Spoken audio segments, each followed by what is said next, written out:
할렐루야. 아멘. 다시 한번 할렐루야. 아멘. 집사님은 아멘 하잖아요. 크게 뭐안 들리는데. 자, 오늘 우리 함께 예배하면서 하나님의 말씀은 성공하려는 사람. 우리 모두 인간들은 성공하지 원합니다. 심지어는 이거는 인간에게만, 고등동물이 인간에게만 있는 게 아니라 모든 생물들에게 공통적으로 존재하는데, 이거는 뭐 따지면 뭐 좀 시간이 걸리니까 그냥 넘어가서, 모든 생명체들에게는 남들보다 월등해지고 싶은 그런 욕구들이 공존해 있습니다. 그래서 우리 인간들도 이런 점들이 있는데, 오늘 우리는 성서에서 제가 생각해 하나님이 세상을 만드셨잖아요. 예, 세상을 만드신 하나님께 지혜를 구해야 되겠죠. 그래서 우리는 성서에 하나님께서는 오늘 우리들에게 성공하고 싶은 사람들에게 무엇을 말씀하시는지 그 사례를 찾아보면서 오늘 한번 은혜를 같이 나누도록 하겠습니다. 오늘 은혜를 받고자 하는 하나님의 말씀은 열왕기하 4장입니다. 열왕기하 4장 1절에서 7절까지 같이 교독하겠습니다. 제가 1절, 여러분이 같이 2절 이런 식으로.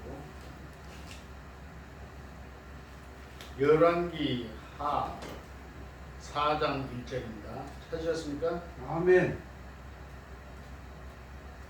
같이 봉독합니다. 제가 신청합니다. 선지자의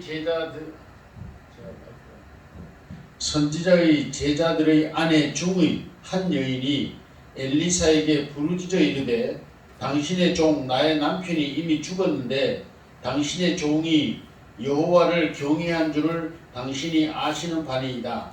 이제 빚준 사람이 와서 나의 두 아이를 데려가 그의 종을 삼고자 하나이다 하니, 엘리사가 그에게 이르되 내가 너를 위하여 어떻게 하랴. 내 집에 무엇이 있는지 내게 말하라. 그가 이르되 계집종의 집에 기름 한 그릇 외에는 아무것도 없나이다 하니, 이르되 너는 밖에 나가서 모든 이웃에게 그릇을 빌리라. 빈 그릇을 빌리되 조금 빌리지 말고, 너는 내 두 아들과 함께 들어가서 문을 닫고 그 모든 그릇에 기름을 부어서 차는 대로 옮겨 놓으라 하니라. 여인이 물러가서 그 아들과 두 아들과 함께 문을 닫은 후에 그들은 그릇을 그에게로 가져오고 그는 부었더니, 그릇에 다 찬지라. 여인이 아들에게 이르되 또 그릇을 네개로 가져오라 하니, 아들이 이르되 다른 그릇이 없나이다 하니 기름이 곧 그쳤더라. 같이 합니다. 그 여인이 하나님의 사람에게 나아가서 말하니, 그가 이르되 너는 가서 기름을 팔아 빚을 갚고 남은 것으로 너와 내 두 아들이 생활하라 하였더라. 아멘. 오늘 이 말씀으로 함께 은혜를 받고자 합니다. 따라합시다. 절박함이 기회이다. 절박함이 기회이다. 예. 우리가 언제 기도합니까? 솔직히 말해서 절박함이 있을 때 기도하죠. 사람은요, 우리 이제 세상 좀 못한 표현으로 하면 똥줄 탈 때 진짜 기도원을 찾고 뭐 교회를 찾고 나를 구원할 자가 뭐 누구인가 어딘가 참 몸부림치게 됩니다. 그렇습니다. 그러니까 뭐예요? 절박함이 오히려 믿는 자에게는 기회가 되는 것이죠. 아멘. 할렐루야. 아멘. 그래서 따라합시다. 절박함이 기회이다. 기회이다. 우리 그리스도인들도 그래요. 그냥 뭐 이런저런 이런 식으로는 기도하지 않습니다. 자기에게 뭔가 절박함이 있을 때 간절히 기도하고 그 기도도 또한 정말 진실하고 간절하지요. 그러나 절박함이 사라지고 나면 우리 속담 참 좋은 말 많아요. 화장실 갈 때만 바쁘다 그러잖아요. 자기가 화장실 딱 들어가고 나면은 바쁜 게 없어요. 밖에 사람이 똥이 타든지 말든지. 우리가 이제 유원지에 놀러 가보면 화장실 구석에서 옛날에 줄을 막 쭉 서 있던 시절이 있었잖아요. 요즘에는 그런 게 해결 다 됐습니다만. 그러면 뒤에 있는 사람은 지금 급하잖아요. 근데 앞에 들어가 있는 사람은 나오질 않아요. 얼마나 다급합니까? 발동동 굴리고 야단났죠. 그런데 마찬가지 용용하다가도 자기가 들어가면 어떻게 해요? 자기가 딱 들어가 앉으면 그래도 마음이 편안해져가지고 느긋해요. 이게 우리 인간의 심리인데, 그래서 사람은 어떤 면에서 뭐 다급할 때가 사실은 기회가 되는 겁니다. 우리나라도 그랬죠. 우리나라도 사실 지금 세계가 놀랄 만큼 급성장을 하고 있습니다만, 이 급성장의 배후가 된 게 뭡니까? 배경이 된 게 절박함이 있었거든요. 너무너무 가난했거든요. 너무너무 배운 게 없어 무식했거든요. 이런 모든 것들이 있었기 때문에 오히려 그걸 뭐예요? 그거를 자극해서 성공시키는 거예요. 박정희 대통령의 정신이었죠. 우리가 워낙 못 배우기 때문에 배우자. 자식만큼은 가르치자. 이거였잖아요. 그리고 우리가 배고팠으니 자식만큼은 배고프지 않게 하자. 그래서 허리띠를 졸라매고 산을 계단하고 뭐 참 온갖 노력을 다해서 결국은 이제 오늘날 이렇게 훌륭한 대한민국을 만들었지 않습니까? 결국 뭡니까? 절박함이 있었기 때문에 기회가 된 거죠. 만약에 저는 이런 얘기합니다. 오늘날도 만약에 일본이요, 일본 천황이 제일 처음에 내건 게 뭡니까? 자기 조상이 한국이거든요. 백제의 후손이에요, 일본 천황이. 그러다 보니까 한국에 대한 그게 있었어요. 늘 그게 감정이 좋은 그 한국을 이제 정복하고자 하는 마음이 있어요. 그래서 이제 한국을 정복하려고 정복했는데 모토가 뭐였냐, 밖에 내건 표어가 뭐였냐면 내선 일체였어요. 다시 말하면 일본과 한국은 하나다, 일체다, 일체. 그래서 근데 표어는 좋았는데 공산주의가 그랬잖아요. 표어는 뭐예요? 같이 일하고 같이 먹고 같이 잘 살자. 얼마나 좋아요. 그 표어는 좋았는데 실제로 일본이 한국을 점령하고 나서 어떻게 했습니까? 한국인은 완전 개돼지 취급을 했어요. 사람으로 취급도 안 했어요. 물론 그들의 눈에는 그렇게 보일만 했습니다. 왜냐? 그 시대에 영국에서 온 선교사가 본국으로 보낸 편지가 있어요. 보고서가 뭐라고 되어 있냐면 한국인은 미개인이라고 표현을 했어요. 왜? 생각해 보세요. 화장실도 아무나 길거리 아무 데 가서나 들이박혀 가서 막 대변 보고 소변 보고 다 하죠. 그 제대로 닦이나 합니까? 뭐 시설이 안 좋고 하니까 뭘로 그냥 지푸레기 꺾어가지고 풀립 꺾어가지고 군대 있으면 문지르고 끝나고 이런. 그리고 씻지도 않아서 이가 막 온천지 막 뭐 온몸에 머리 없고 이천지고 이런 광경을 봤을 때 그 영국에서 온 그 문화생활을 하다가 오신 선교사님 눈에는 뭐로 보였겠어요? 미개인으로 보였겠죠. 그리고 그 보고서에 보면 한국인을 완전히 개화되지 못한 미개인으로 표현했다고 돼 있어요. 그리 일본인들이 한국에 왔을 때 그때만 해도 일본은 이미 지하철이 있고 비행기가 있고 미국을 공격하려고 하면 뭐 항공모함이고 뭐 지금도 항공모함이라는 세계적인 기술이 아니면 만들지 못하는 그런 배를 만들고 했던 일본의 기술입니다. 그런데 일본은 일찍 문호를 개방해가지고 서구 문명을 받아들여서 문화를 그렇게 발전시켰는데 우리는 어떻게 했습니까? 대원군이가 세국 정책을 쓰면서 외국과의 일체 문호를 개방하지 않고 지금 이북처럼 저렇게 살다가 결국 세계적인 거지가 되고 일본의 침략을 받게 되었죠. 그런데 처음에 일본이 왔을 때면 내선 일체라고 그랬어요. 이게 뭡니까? 한국과 일본은 하나다. 그래서 동질성을 유지하려고 했는데 그게 현실적으로 안 됐죠. 그래서 한국인들을 핍박하고 무시하고 거의 노예처럼 부려먹고 그랬습니다. 그러다 보니까 한국인들이 어떻게 해요? 야, 이건 아니다. 그래서 결국은 뭐가 됩니까? 독립운동이 일어나기 시작한 게 된 거죠. 그러니까 저는 이렇게 생각을 해요. 만약에 일본에서 자기들 정말처럼 똑같이 대해주고 일본인이나 한국인이나 차별 없이 똑같이 대해주고 이렇게 했더라면 한국인들은 아마 독립운동할 생각 안 했을 거예요. 그냥 잘 살려고 했을 거예요. 그냥.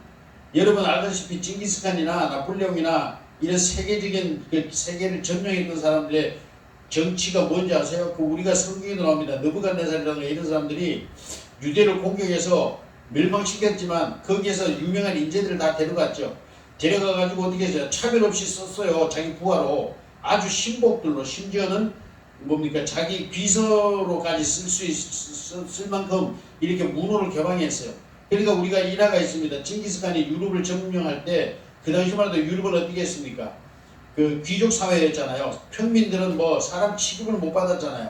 귀족들만 그냥 득세하고 그런 시대였는데 이 징기스칸이 가가지고 어떻게 했습니까?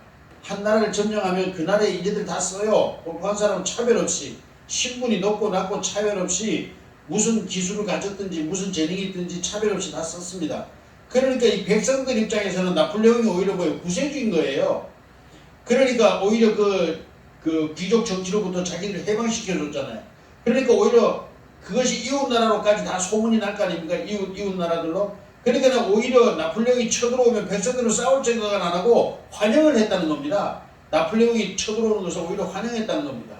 그러니까 뭐 사상 없이 막 점령을 해나갔죠.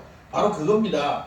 오늘날 일본이 만약에 한국과 일본을 차별 없이 정말 대했더라면 한국인들은 독립운동하지도 않았을 거고 아마 독립 후에도 그 뭡니까 그 일본이 패망 후에도 한국은 오히려 같이 일본과 함께 잘 살아보자고 이렇게 힘썼을지도 모릅니다. 그러므로 우리는 일본이 어떻게 보면 우리 대한민국을 너무 무시하고 국민들을 압제를 하고 거의 노예를 부려먹다시피 이렇게 취급을 했기 때문에 거기에 한을 가진 우리 국민들이 전부 독립운동하러 만주로 모였고 결국은 이제 일본이 패망하자 바로 이제 국가를 건립하게 되는 그리고 그 한 때문에 일본에 당한 그 한 때문에 우리 민족은 지금까지도 그렇잖아요. 한이 맺혀 있잖아요. 그러다 보니까 어떻게 우리도 일본을 이기자라는 이 강한 동기부여가 결국 오늘날의 대한민국을 만드는 줄로 저는 믿습니다. 아멘. 그러므로 우리가 어떤 면에서는 절박함이라고 하는 것이 참으로 기가 막히고 환장할 만큼 고난스럽고 고통스러운 거지만 이 절박함이야말로 우리 인생들이 하나님께 바로 정말 참되게 바로 서고 하나님을 찾으며 하나님께 기도하는 복된 기회가 될 줄로 믿습니다. 아멘. 그러므로 이 땅에 있는 모든 하나님의 사람들 그리고 고난당하는 분들 어려움 속에서 고통하고 있는 분들은 이제라도 늦지 않았으니 하나님을 향하여 나와서 하나님께 간절히 기도하고 이 어려움에서 나를 건져달라고 간절히 호소하면 하늘에 계신 하나님께서 들으시고 그 기도를 해결해 주실 줄로 믿습니다. 아멘. 그러므로 절박함이 기회입니다. 이 여자에게 오늘 얘기 본문의 내용이 뭐냐면요. 엘리야 시대가 있었잖아요. 엘리야 시대에 선지학교를 나와가지고 엘리야가 선지학교 4군데를 세웠습니다. 어떤 그 여호와의 증인들이 와가지고 저하고 논쟁을 하다가 이런 얘기를 해요. 아니 신학교가 어디 있냐고 신학교 성경 어디 있냐고 막 그래요. 그래가지고 내가 그랬죠.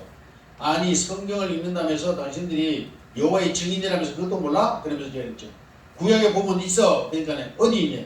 이 양반들아 구약에 보면 엘리야 시대에 엘리야가 선지학교를 세워서 길갈, 여리고 또 베델 그리고 한 군데 저 기억이 안 나요. 4군데를 세웠는데 거기 뭐냐면 선지 생도들이라고 그랬어요. 생도. 아멘. 옛날 일제시대 표현으로 생도라고 그랬죠. 오늘도 육군사관학교 생도라고 그랬잖아요. 이와 같이 선지 생도라고 그랬는데 선지 생도라는 말을 호칭을 했다는 얘기는 뭐예요? 선지 학교가 있었다는 얘기죠. 아멘. 선지학 오늘로 말하면 신학교입니다. 그래서 구약에도 선지학교가 여러 군데 있었는데 여리고에 있었고요. 베델에 있었고 길갈에 있었고 한 군데는 제가 기억이 나지 않습니다. 이렇게 4군데나 선지 요로 말하면 선지대학교가 신학대학이 있었던 거예요. 그래서 엘리야가 순회하면서 교육을 시켰습니다. 그 중에서도 그 제자들 많은 제자들 중에서도 마음에 드는 자가 없어서 하나님께 기도했더니 엘리야에게 엘리사가 농사 짓고 있는 엘리사는 부자였습니다. 부잣집 아들이었습니다. 농토가 아주 넓었습니다. 그래서 인도를 했습니다. 하나님께서 인도를 가는데 딱 논에서 저 밭에서 밭을 갈고 있는 저 청년을 딱 보니까 딱 내 제자 삼고 싶었던 거예요.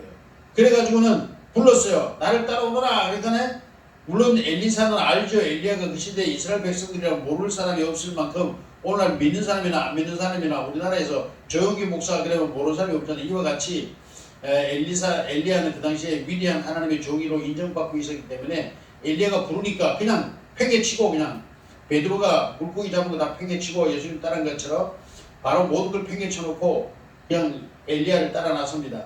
그리고 엘리야를 계속 따라 수종 들다가 엘리야가 승천하고 나자 이제 그 임무가 엘리사에게 전달됐죠. 하달됐죠. 그래서 엘리사가 이제 사역을 시작합니다. 다시 말하면 이제 수석 부목사로 있던 엘리사가 이제 쉽게 말하면 당회장이 된 것처럼 이스라엘의 선지자로 등극을 한 거예요. 그런데 문제가 있었습니다. 엘리야 밑에서 같이 교육을 받고 훈련을 받고 일하던 부목사가 있었는데 그 한 선지자의 아내가 엘리사를 찾아온 겁니다. 찾아와서 하는 말이 이렇게 말합니다. 당신도 아다시피 당신도 우리 남편을 알지 않느냐 이 말이에요. 우리 남편을 알다시피 엘리야 밑에서 같이 수업을 받고 고생한 거 알지 않느냐. 그런데 엘리사에게 부르짖었습니다. 막 부르짖었다고 그랬어요. 왜? 이게 부르짖지 않으면 안 될 상황이잖아요. 지금 다급한 거예요. 왜? 남편은 죽고 쉽게 말하면 월급도 없고 남편이 그래도 부목사나 있을 때는 그래도 생활비라도 받았잖아요. 그런데 이제는 생활비도 없지. 그 시대에 여자가 나가서 할 일이 없습니다. 오늘날은 여성들이 나가면 남자보다 돈을 더 잘 벌고 일할 게 많습니다. 먹고 자고 할 때도 많고요. 그런데 이 시대에는 그게 아니잖아요. 여자 과부는 갈 데가 없습니다. 돈벌이를 할 수가 없습니다. 그러니까 이제 우선 먹고 살아야 되니까 여기저기 돈을 빌렸나 봐요. 그러다 보니까 빚이 자꾸 늘어났겠죠? 그러다 보니까 이제 나중에 채무자들이 와가지고 뭐라 하냐면 이제 돈 못 갚으면 너 아들 둘 종으로 된 노예로 데려가겠다는 거예요. 노예로 그 값으로 빚으로 가져가겠다는 거예요. 이 여자의 힘으로 막을 수도 없고 돈도 없고 참 길이 막막한 거죠. 절박한 거죠. 이제 미친 속된 말로 미친 지경 아닙니까? 그러니까 이제 엘리사를 찾아온 거예요. 와서 막 부르짖었어요. 부르짖어가지고 당신의 종 나의 남편이 이미 죽었는데 다시 말하면 이제는 부목사지만은 엘리야에서 엘리사로 넘어갔잖아요. 그러니까 역시 명 엘리사의 이제 부하가 된 거죠. 그래가지고 말합니다. 당신의 종 나의 남편은 죽었는데 당신의 종이 다시 말하면 내 남편이 여호와를 경외한 줄을 당신이 아시는 바니이다. 내 남편이 얼마나 성실하게 하나님 앞에 일했는지 당신도 알지 않습니까? 그런데 내가 빚을 냈었는데 빚을 준 사람이 이제 내 두 아들을 데려다가 종을 삼으려고 하니 나 이제 기가 막히고 환장할 일입니다. 나 좀 도와주세요 하고 매달립니다. 그랬더니 엘리사가 이렇게 말하면 오늘날 같으면 조영기 목사님 같은 예를 하나 들어서 돈이면 많잖아요 그분이. 그러면 돈 한 몇천만 원 돈 1억 탁 주면서 빚 갚고 써 이러면 좋을 텐데 아무것도 한 푼도 돈 한 푼도 안 주고 뭐라 그럽니까? 너에게 있는 게 뭐냐? 내 집에 있는 게 뭐냐? 그러니까 이 여인이 이렇게 말합니다. 오늘 말하면 부목사 사모죠. 계집종의 집에 기름 한 그릇 외에는 아무것도 없나다. 구약 옛날 번역에는 한 병이라고 기름 한 병이라고 했습니다. 기름 한 그릇 외에는 아무것도 없나이다 하니 너는 밖에 나가서 모든 이웃에게 그릇을 빌리라.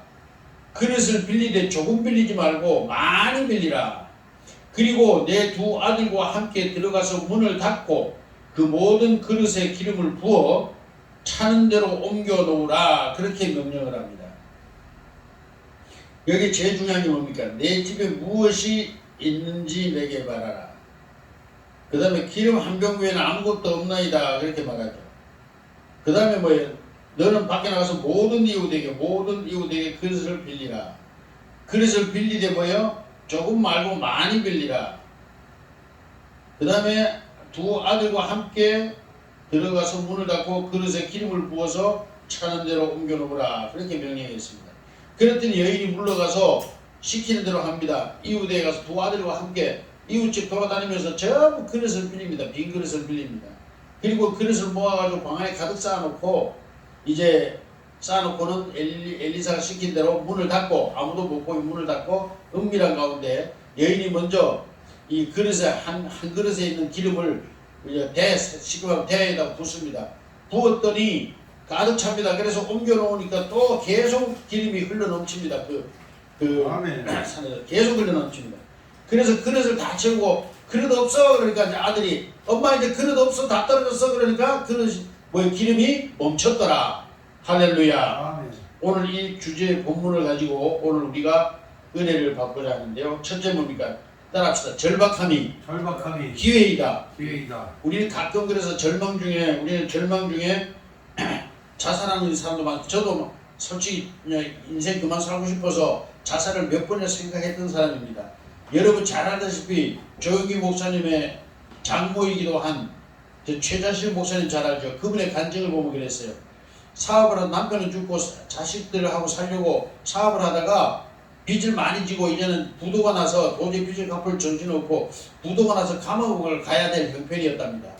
그래서 이 여인이 죽으려고 최실 목사님이 죽으려고 산을 올라가서 목 매달아 죽으려고 끈을 하나 가지고 산을 올라가다 보니까 전도지가 펄럭펄럭 이제 길거리 부러진 게 하나 있더래요. 주소도 보니까 어느 목사님의 부흥 집회의 안내 광고였대요. 그래가지고 기한건 어차피 죽을 건데 하나님을 전혀 모르는 여인이었죠. 어차피 죽을 건데 여기 가서 한번 하나님이란 사람한테 한번 가서 고소하고 죽자. 그리고 집회를 갔답니다. 거기서 하나님을 만났습니다. 할렐루야. 아멘. 이게 바로 절박함입니다. 바로 최하실 목사님도 그 절박함 때문에 하나님을 만난 거예요.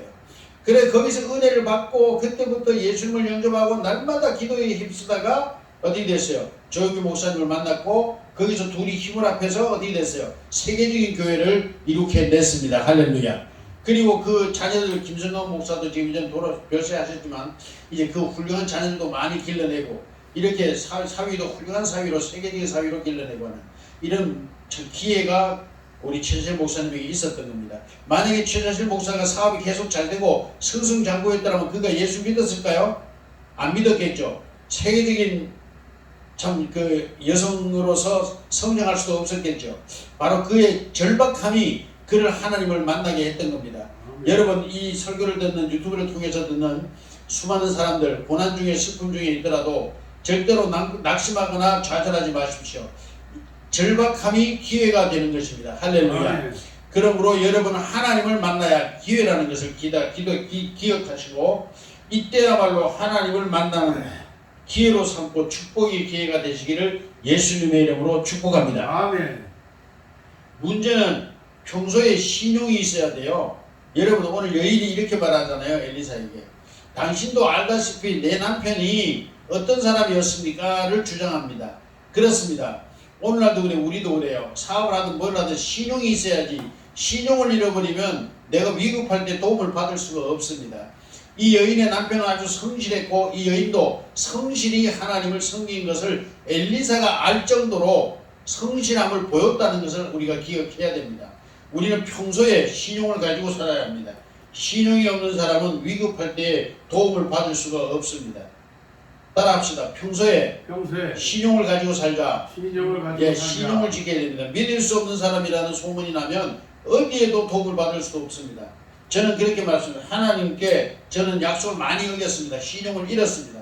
그러나 하나님께 또 그렇게 기도하면 하나님, 내가 하나님께 신용을 잃었을지라도 나를 사랑하시는 그 하나님의 사랑에 호소하오니 나를 도와 주시옵소서라고 기도합니다. 할렐루야. 아멘. 여러분 평소에 신용을 잘 지키시는 여러분 모든 그 목회자가 간에 형제가 간에 주변에 아는 사람들에게 저 사람은 믿을 만한 사람이야. 저 사람은 약속을 지키는 사람이야 라는 이런 신용을 가지는 복된 사람이 되시기를 축복합니다. 아멘. 그래야만이 하나님께도 도움을 받을 수가 있습니다. 아멘. 이 여인이 그랬습니다. 당신이 알다시피 내 남편이 어떻게 살았습니까? 그리고 내가 어떻게 살았습니까? 당신이 그 일의 증인이 아닙니까? 그러니까 지금 나를 도와달라고 말할 수 있는 겁니다. 그 다음에 뭐야? 엘리사가 뭐라고 말합니까? 내게 있는 것이 무엇이냐? 여러분 우리가 아무리 절망하고 망하고 아무것도 없을지라도 내게 있는 한 가지가 있습니다. 여러분 그 한 가지가 무엇인지를 기억해내고 그것으로 재기하는 새 출발의 기회가 되시기를 예수님의 이름으로 축복합니다. 아멘. 내게 있는 게 무엇인가? 아무것도 없어요. 부도나고 뭐 다 털리고 아무것도 없어도 우리에게 남은 것이 분명히 있습니다. 할렐루야. 아멘. 그것을 찾아내 주십시오. 건강하지 않습니까? 그 다음에 뭡니까? 아직도 말을 할 수 있고 걸어다닐 수 있고 일을 할 수 있는 건강이 있죠. 할렐루야. 아멘. 그렇다면 절망할 필요 없습니다. 새 출발할 수 있습니다. 아멘. 아멘. 그래서 여인에게 물었습니다. 그러면 내게 있는 것이 무엇이냐? 아무것도 없죠. 왜? 다 팔아 밥 먹고 살아야 되니까 다 쌀 바꿔 먹고 아무것도 없어요. 그런데 뭐예요? 밀가루 구워 먹을 때 가장 필요한 뭐예요? 기름 한 그릇이 아직 남아 있습니다. 그러니까 엘리사가 뭐라 그래요? 나가서 그릇을 빌리라 그렇게 말합니다. 여기서 그릇을 빌린다는 얘기는 오늘 우리들의 삶에 적용을 한다면 첫째 지혜를 얻으라는 얘기입니다. 지혜를. 그래서 제일 중요한 지혜의 근원이 누구십니까? 지혜의 근원이 하나님이시죠. 아멘. 하나님은 지혜로 세상을 창조하시고 지금도 그 지혜로 세상을 운영하고 계십니다. 아멘. 그러므로 하나님께 지혜를 구해야 되겠죠. 아멘. 여러분 우리가 잘 알다시피 세계적인 기업으로 성장한 지금 삼성그룹이 이병철 회장님이 처음에 창업을 했습니다만 그분의 철학이 뭡니까? 여러분 알다시피 좋은 인재를 사용하는 겁니다. 절대 이병철 회장이 아무리 똑똑하고 지혜로워도 혼자 일해가지고 무슨 일을 해내겠습니까? 혼자 100명 일을 감당한들 100명의 일할 수 있는 능력 더 이상 낼 수가 있겠습니까? 그런데 이 사람은 좋은 인재를 바탕에서 쓰는 아주 지혜로운 분이셨습니다. 그래서 인재를 사용함으로 그 인재가 가지고 있는 재능과 모든 인력과 모든 걸 사용할 수가 있죠. 여러분 우리가 성공하기를 원하고 또 복된 삶을 살기를 원한다면 첫째 하나님께 지혜를 구하는 여러분 되시기를 축복합니다. 아멘. 하나님은 지혜의 왕이십니다. 아멘. 하나님은 지혜의 근본이시고 마지막 알파요 오메가입니다. 그러므로 하나님께 지혜를 구하십시오. 모든 사업하시는 분들 기도하십시오. 사업 잘 된다고 그냥 떵떵거리지 마시고 또 새로운 꿈을 가지고 하나님께 더 나은 내일을 위하여 기도하시는 복되신 분들이 되시기를 축복합니다. 아멘. 그래서 그릇을 빌리라. 첫째 하나님께 지혜를 구하고 두 번째는 뭐예요? 인재를 사용해야 됩니다. 저 우리 모임에 오던 청년 하나가 있습니다. 그 청년은 부모로부터 많은 유산도 받았고 학교도 좋은 대학을 나왔습니다. 그래서 사업도 여러 가지를 합니다. 그런데 늘 바빠 죽겠대요. 바빠 죽겠대. 얼굴이 시커매요. 시커매요. 너무 바쁘고 또 혼자 총각으로 혼자 있으니까 돈은 뭐 어마어마하게 많지만 지 말로 그래요. 뭐 지 말로도 5천원은 된다 이래요. 말을 해요. 그런데 뭐 집도 세 군데 네 군데 되고 뭐 아버지가 살던 저택 3층 저택도 그대로 있고 비어 있고 그런데 늘 피곤에 쪄들어 있어요. 그래 전화도 뭐 잘 제대로 못 받아요. 그래서 제가 그랬죠. 너 크게 되고 싶은가 욕심은 많은데 너는 뭐가 지혜가 없다 그랬어요. 근데 무슨 말입니까 그래. 그래서 제가 얘기를 했죠. 삼성이 왜 세계적인 기업이 됐느냐. 간단한 거 아니냐. 뭐냐. 인재를 사용할 줄 알았다. 할렐루야. 아멘. 예, 인재를 사용한다는 겁니까? 그릇을 빌리는 겁니다. 내 지혜만 가지고 안 되죠. 그렇게 어떻게 합니까? 여러 사람 뛰어난 사람들의 지혜를 빌렸을 줄 아는 이것이야말로 가장 지혜로운 자가 해야 될 일인 줄로 믿습니다. 아멘. 아멘. 그래서 삼성이 세계적인 기업이 된 겁니다. 제일 공부 잘하고 제일 뛰어나고 머리 멍석한 사람들만 뽑아다가 그들의 지혜를 빌려서 삼성이 오늘처럼 된 거지. 아니 삼성의 이재용 씨가 무슨 삼성 핸드폰 뭐 쓸 줄은 알겠지만 뭐 하나 만들 줄 알겠습니까? 아무것도 모릅니다. 핸드폰에 대해서. 그러나 냉장고에 대해서 뭘 알겠습니까? 그러나 그 사람은 뭐예요? 좋은 인재들, 지혜가 뛰어난 그릇들을 빌려다 쓰기 때문에 세계적인 기업이 되는 겁니다. 할렐루야. 아멘. 그러므로 여러분 성공하고 싶은 여러분은 인재를 갖다가 사용할 줄 아시기 바랍니다. 인재를 널리 구하고 사용하시는 복되신 여러분이 되어야 됩니다.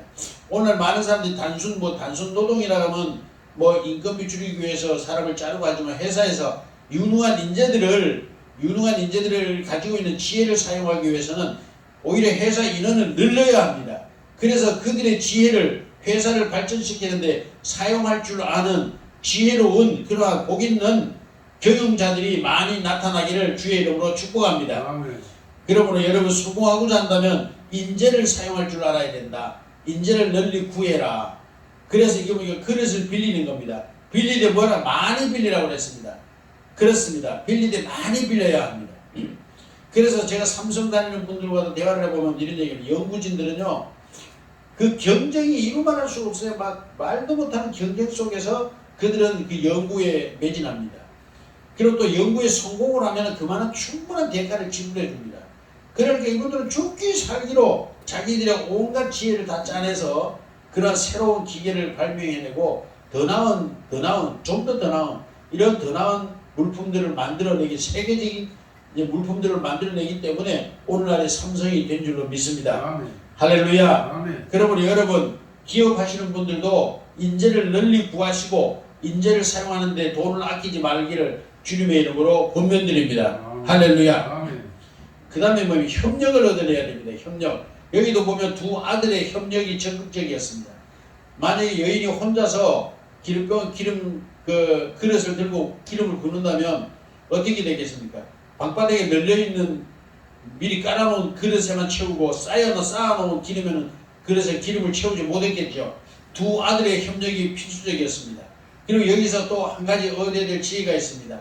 중요한 일을 할 때는 비밀을 지켜야 됩니다. 엘리사가 뭐라 해서 문을 닫고 은밀한 가운데 있는 문을 꼭꼭 닫고 남들에게 우리들의 비밀을 이야기하면 안 됩니다. 기업체도 그렇습니다. 모든 것에 이 기업의 비밀이 있어야 됩니다. 교회도 그렇습니다. 교회만이 가지고 있는 비밀이 있습니다. 할렐루야. 그래서 예수님도 말했죠. 진주를 돼지에게는 던지지 말라. 오히려 뭐 돼지는 진주의 가치를 모르니까 그 똥통 발로 막 밟아가지고 오히려 그냥 묻어버리죠. 이러므로 진주를 돼지에게 던지지 말라 그랬습니다. 사랑하는 주님의 성도 여러분, 우리는 인재를 활용할 줄 알되 협력을 얻어내야 합니다. 아멘. 협력을 얻어내지 못하는 지도자는 성공할 수 없습니다. 오늘날도 소련이 지금 뉴스를 계속 보면 뉴스에는 잘 안 나오지만 유튜브나 이런 데 보면 유튜버들이 많이 전하는 내용 중에 뭐냐, 이제 소련 이제 푸틴은 이제 망이 생겼다는 거예요. 왜냐, 그 전쟁을 나가는데 병사들의 협력을 얻어내는 게 아니라 그 속였어요.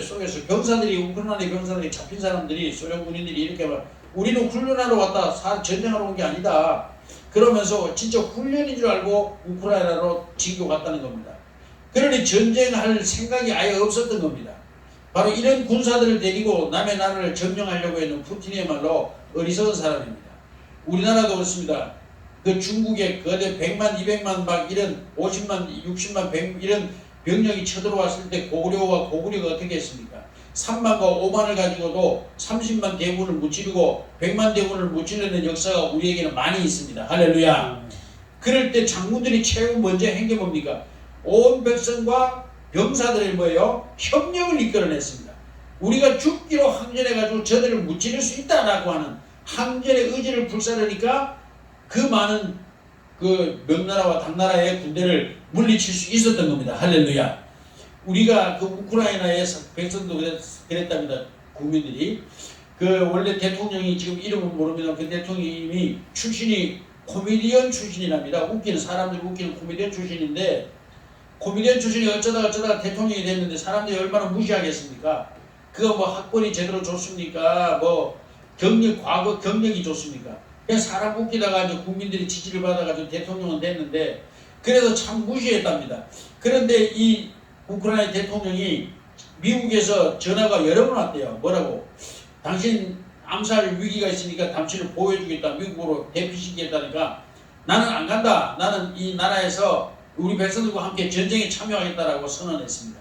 그것이 온 국민들에게 전달되면서 온 국민들이 외국으로 도망갔던 병사들도, 외국으로 도망갔던 국민들도 전부 자국으로 되돌아가고 있다는 게 요즘 유튜브에서 나오고 있고 뉴스에서도 나오고 있습니다. 심지어는 뭐요? 이 대통령의 마음에 감동을 받은 외국 전역한 군인들이, 예비군들도 우크라이나를 돕기 위해서 전쟁에 가겠다고, 우리나라에도 이근 대위라고 하는 예비역 대위가 우크라이나 전쟁에 자기도 참여하겠다고 자진해서 우크라이나로 가버렸습니다. 뉴스에서 여러분 보셨을 겁니다. 이와 같이 전 세계에서 모여든 용병들만 해도 지금 3만 명이 넘는다고 합니다. 이렇게 바로 대통령의 뭘 얻었습니까? 협력을 얻어냈습니다. 첫째는 자기 민족, 국민들의 협력을 얻어내는 지혜를 발휘했고, 심지어는 전 세계의 평화와 자유를 갈구하는 수많은 사람들의 자진해서 우크라이나로 전쟁에 참여하러 가는 이런 협력을 얻어내는 대통령. 할렐루야. 우리나라도 지금 새로운 대통령이 이제 자리를 합니다. 이제 새로운 대통령이 가장 중요한 것은 국민들의 협력을 이끌어낼 줄 아는 지혜가 있어야 될 줄로 믿습니다. 문 대통령이 왜 실패했습니까? 그는 실패한 게 아니라 뭐를 잘못한 겁니까? 협력을 이끌어내지 못했습니다. 자기가 원하는 대로 자기하고 마음이 맞는 사람들과만 같이 밀실 정치를 했고 자기들 뜻대로만 했기 때문에 국민들의 지지를 전혀 얻어내지 못했습니다. 그렇습니다. 바로 성공의 비결은 여기입니다. 협력을 얻어내는 자, 이 사람이 성공하는 사람이 될 줄로 믿습니다. 목회도 그렇습니다. 협력을 얻어내야 합니다. 협력을 얻어내지 못하면 결코 성공할 수 없습니다. 저도 천호동에서 목회를 할 때 생각을 해보면 그렇습니다. 가장 교회가 빠르게 성장할 때는 온 교회 성도들이 일치단결해서 움직였습니다. 그래서 교회가 급성장할 수 있었던 겁니다. 예를 들어서 오늘 우리 합시다 그러면 반대하는 사람 하나도 없고, 두 번째로 그것을 이제 하기로 결정을 하고 나면 온 교회가 새신자에서부터 앞에 리더는 집사님들까지 온 교회가 하나가 돼가지고 일사불란하게 움직였습니다. 그러니까 교회가 급성장합니다. 할렐루야. 그래서 우리는 이 협력을 얻어내는 이 은혜야말로 바로 가장 중요한 것이다. 그래서 여러분, 우리가 목회를 하든 사회에서 어떤 회사를 경영하든 아니면 국가를 경영하는 정치인이든 우리는 동료들로부터 또는 가장 가까운 동료로부터 또는 모든 지지자들과 그리고 모든 국민들에게 협력을 얻어내는 지혜를 얻어내고 그러한 사람이 되기를 힘쓰시기를 주님의 이름으로 축복합니다. 아멘. 그러므로 첫째는 지혜를 얻으라. 두 번째는 인재를 활용하라. 인재를 많이 활용해야 됩니다. 세 번째는 협력을 얻으라. 그런 인재가 많이 모여있으면 뭡니까? 에이 나 이 사장 마음에 안 들어. 내가 나중에 이 비밀을 꼭꼭 감춰놨다가 나가서 내가 독립할 거야. 그런 사람들이 많다면 그 회사는 성공할 수 없습니다. 그러므로 자기의 비밀을 다 회사를 위해서 협력하기 위해서 털어내놓고 자기의 아이디어나 모든 걸 회사를 위해서 내놓고 털어놓는 이런 사람들을 많이 얻을 때 그 회사는, 그 지도자는 성공하는 지도자, 성공하는 회사가 될 줄로 믿습니다. 교회도 그러합니다. 모든 가정도 그러합니다. 오늘 여기 이 여인은 비록 가난하고 힘들었지만 두 아들의 협력을 적극적으로 얻어냈습니다. 그래서 모든 집집마다 다니면서 빈 그릇들을 빌려받고 그 빈 그릇들마다 가득 채우는, 기름을 가득 채우는 축복이 나타났습니다. 할렐루야. 이러므로 우리들도 이렇게 우리를 준비해야 합니다. 첫째는 뭐예요? 신용을 얻는 사람이 되어야 된다. 신뢰성이 있어야 된다. 그 여인이 엘리사에게 당당하게 얘기했죠. 당신도 아시는 바입니다. 당신의 남편을 당신도 알지 않습니까? 얼마나 충성하라고 얼마나 노력했습니까? 라고 당당하게 엘리사에게 얘기한 모습을 봅니다. 이와 같이 우리들도 하나님 앞에나 사람들 앞에서 신용을 얻는 자가 되시기를 주님의 이름으로 축복합니다. 그 다음에 뭡니까? 그 다음에 내게 있는 것이 무엇인지 내게 있는 것 가지고 시작해야 됩니다. 내게 있지도 않는데 오늘 젊은이들 보면 그러죠. 저는 그래서 우리 그 동료들, 연배들 비슷한 사람들에게 이렇게 얘기를 합니다. 자녀들이 절대 사업한다고 돈 달라, 보증서 달라고 하면 하지 마라. 딱 한 가지나 할 수 있다. 뭐냐? 네가 500만 원을 벌어와라. 그러면 500만 원을 도와주는 거예요. 1000만 원을 벌어와라. 그러면 1000만 원을 밀어주는 겁니다. 예를 들어서 1억을 지가 벌어왔어요. 그러면 1억을 밀어주면 그 아들은 성공하는 아들입니다. 그런데 지도는 한 푼도 못 벌어놓고는 아버지 나 이런 기막힌 아이디어가 있고 이런 좋은 사업체가 사업 기회가 있는데 나에게 1억만 주세요. 내가 성공하겠습니다. 절대 성공 못합니다. 여러분 절대 거기에는 돈 빌려주면 안 됩니다. 보증서는 안 됩니다. 그래서 우리는 뭐예요? 내게 있는 것으로 시작하는 사람이 되시기를 주님의 이름으로 축복합니다. 내게 있는 것이 무엇인가? 내게 있는 것으로 시작하면 됩니다. 저도 처음에 교회를 개척하고 이 교회보다 더 열악했습니다. 이만큼 넓지도 않았습니다. 지하에 뭐 비가 오면 물이 줄줄 막 들어와서 한강이 되고 그런 예배당이었습니다. 그런데 저는 내게 있는 게 무엇인가 보니까 아무것도 없어요. 그래서 뭐냐니까 설교할 수 있지 않습니까? 그래서 부흥회를 하기로 했는데 강사를 모셔오려면 돈이 있어야 되지 않습니까? 어떻게 합니까? 안 되지 않습니까? 그래서 오지도 않겠죠. 그래서 제가 프린트를 해가지고 이 포스터를 만들었습니다. 광고지 포스터를 만들어가지고 인쇄할 돈이 없으니까 그걸 가지고 문방구에 가서 흑백으로 그냥 복사를 했습니다. 복사를 해가지고 붙이고 집회를 했습니다. 세상에 우리 생각에 누가 그 벽보 보고 누가 오겠습니까? 그 전도지 보고 누가 오겠습니까? 시커먼 흑백으로 된 인쇄지 그것도 조잡하게 뭐 이렇게 정식 디자인으로 고급 기계로 디자인한 것도 아니고 제가 짜집기 해가지고 글자를 막 짜집기 해가지고 이렇게 만든 벽보를 보고 누가 부흥해 오겠습니까? 그런데 하나님은 내게 있는 것으로 하라 그랬으니까 엘리사도 내게 있는 것으로 했더니 하나님께서 은혜를 주시고 감동을 주셔서 많은 사람들이 그 집회에 왔습니다. 할렐루야. 그래서 전도가 되고 한 사람 두 사람 전도가 되면서 교회에 정착을 하고 결국은 이제 참 큰 교회로 부흥이 될 수 있었는데 그래서 저는 이 말씀에서 지혜를 많이 받습니다. 내게 있는 것이 무엇이냐? 없다 하지 마라. 내게 분명히 뭔가가 있습니다. 시작할 수 있는 게 있습니다. 할 수 있는 게 분명히 있습니다. 이것을 가지고 시작하는 겁니다. 할렐루야. 최선을 다해서 하는 겁니다. 그 다음에 뭡니까? 인재를 구하되 지혜를 구하라. 남들에게도 물어보는 겁니다. 자꾸. 그래서 제가 옛날에는 책을 엄청 읽었습니다. 왜? 남들의 지혜를 내 것으로 만들기 위해서, 그분들의 지혜를 내 것으로 만들기 위해서 저는 책을 사는데 돈이 아깝지 않았습니다. 왜요? 그 책 1, 2만 원만 주면 그 사람의 일생의 지혜를 내 것으로 만들 수 있는데 그 책값이 뭐가 아깝습니까? 그 사람의 일생의 노하우를 나는 돈 1, 2만 원 가지고 사서 내 것으로 만들 수 있지 않습니까? 그래서 책을 엄청나게 읽었습니다. 책을 막 열심히 사들였습니다. 서점에 가면 5시간, 6시간 동안 서점에서 나오지 않습니다. 왜? 책을 사려니까 또 필요한 걸 사야 되니까 그 안에서 거의 다 뒤집어 보고 책을 내용을 뒤집어 보고 이만한 책이라면 이 정도라면 내가 읽어볼 가치가 있겠다. 이런 책을 골라야 되니까 그런 책을 고르다 보면 5시간, 6시간 동안 서점에서 머물러서 이제 책을 조사하고 검토해서 이제 책을 삽니다. 그래 와서 집에 와서 읽어보는데 그렇게 지혜를 구하는 사람이 되어야 됩니다. 내 혼자의 지혜로 내 혼자의 머리만 가지고 성공하려고 하면 이것은 결코 옳지 않습니다. 그러므로 지혜를 얻기 위해서는 뭐예요? 더 많은 인재들을 구하라. 물론 좋은 책을 사서 보는 것도 남의 방금 말씀드렸지만 남의 평생의 노하우 지혜를 단순간에 작은 돈으로 내 것을 만들 수 있지 않습니까? 아침에도 잠깐 나오는데 유튜브로 뉴스를 보는데 우리나라가 이렇게 성공할 수 있는 좋은 조건 중에 하나 세 가지 조건이 있는데 그 중에 하나가 바로 뭐냐면 인쇄술이고 한글이랍니다. 한글. 누구나 쉽게 읽고 쓰고 기록할 수 있는 한글이야말로 세계적인 국가를 만들 수 있는 기본이라고 그 미국의 유명한 박사님이 말씀했습니다. 바로 무엇입니까? 남의 지식을 내 것으로 만들 수 있는 것이 바로 글자 아닙니까? 활자 아닙니까? 책입니다. 책을 많이 읽고 책에서 지혜를 얻는 지도자와 여러분과 저가 되시기를 예수님의 이름으로 축복합니다. 아멘. 이것은 바로 남의 지혜를 내 것으로 만드는 것이고 인재를 얻는 것과 똑같은 것입니다.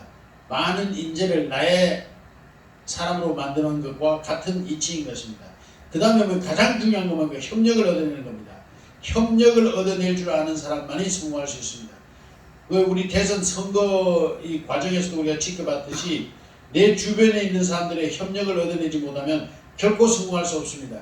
뉴스에 보니까 안철수 씨가 합당을 안 했더라면 어떤 결과가 왔겠냐 있겠냐 막 분석을 해가지고 그 연구하는 사람들이 분석을 해서 이야기하는 걸 들었습니다. 합당해가지고 어떤 사람들은 효과가 없었다 오히려 역효과가 있다 별 얘기를 다 했지만 표심을 가지고 과거에 여론조사 표심을 다 조사해 보니까 효과가 있었다는 얘기입니다. 할렐루야. 아멘.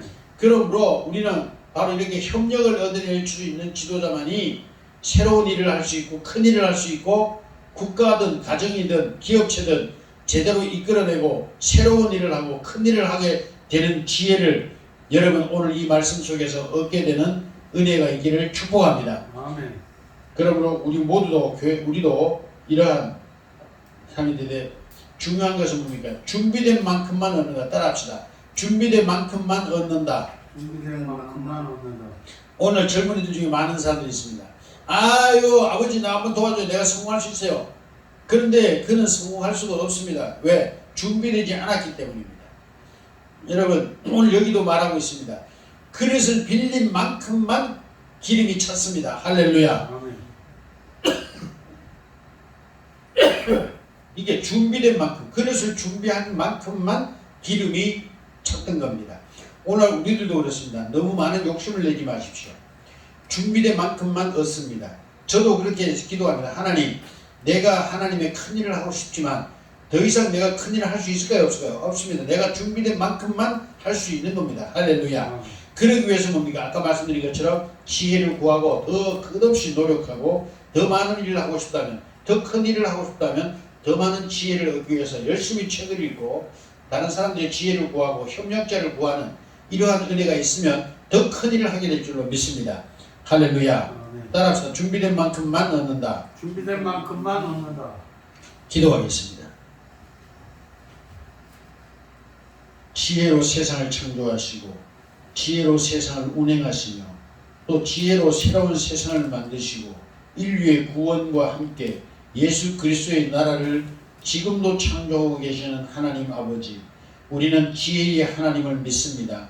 우리를 이 세상에 보내시고 하나님의 형상과 모양으로 지으셨으나 사단이 우리의 이 하나님의 형상과 모양을 깨뜨리고 파괴시켰습니다.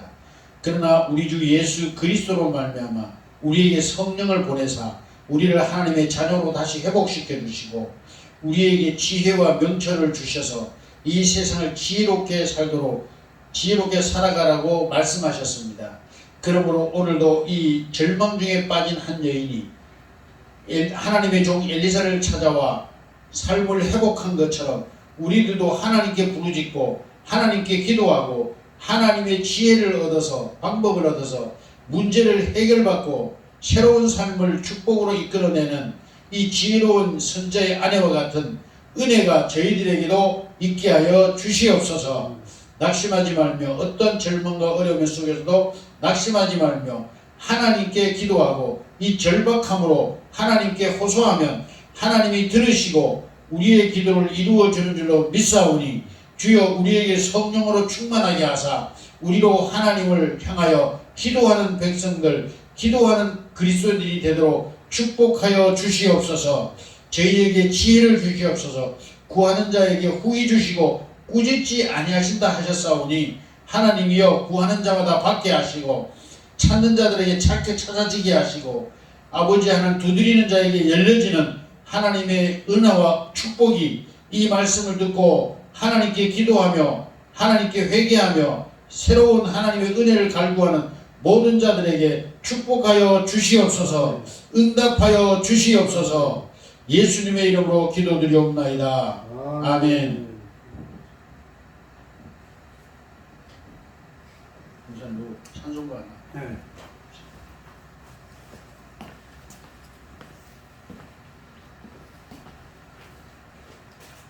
찬송가 379장 새 찬송가 370.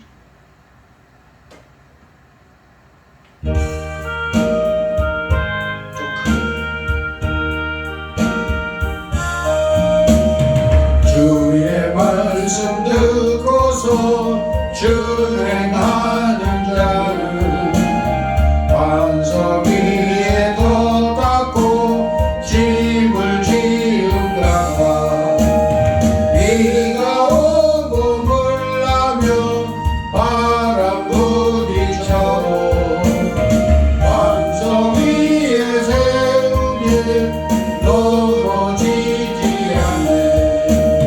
잘 짓고 잘 짓세 우리 집 잘 짓세 만세 반석 위에가 우리 집 잘 짓세 주의 말씀 듣고서 행치 않는 자는 모래 위에 터 닦고 집을 지은다가 비가 오고 물나며 바람 부딪히네. 모래 위에 세운 집 크게 무너지네. 잘 짓고 잘 짓세 우리 집 잘 짓세 만세 반석 위에가 우리 집 잘 짓세 세상 모든 사람들 집을 짓는 자니 반석 위가 아니면 모래 위에 짓네. 우리 구주 오셔서 지은 산을 그래 새로운 동력 따라서 영영산 넓으니 잘 짓고 잘 짓세 우리 집 잘 짓세 만세 반석 위에가 우리 집 잘 짓세. 아멘. 아멘. 축복 끝나거든요. 예. 헌금 기도하겠습니다. 감사헌금 제가 하겠습니다. 감사헌금 이세한 목사님 하겠습니다. 11조 제가 하겠습니다. 11조 이세한 목사님 하겠습니다. 기도하겠습니다. 만복의 근원 되시는 여호와 우리 아버지 하나님, 오늘도 주의 전을 찾아 나와 예배할 때에 하나님 앞에 감사의 예물과 또한 얻은 바 10분의 1은 내 것이니 내게 돌려서 너에게 믿음이 있음을 내게 보이라 말씀하시고 이로써 내가 너에게 그 믿음을 따라 복을 주겠다 약속하셨던 주님, 여기 아버지 10의 1조와 감사 예물을 주께 공헌하나이다. 이 예물 받으시고 아벨의 예물처럼 기뻐하시고 아버지는 축복하사 주의 언약이 성취되게 하옵소서.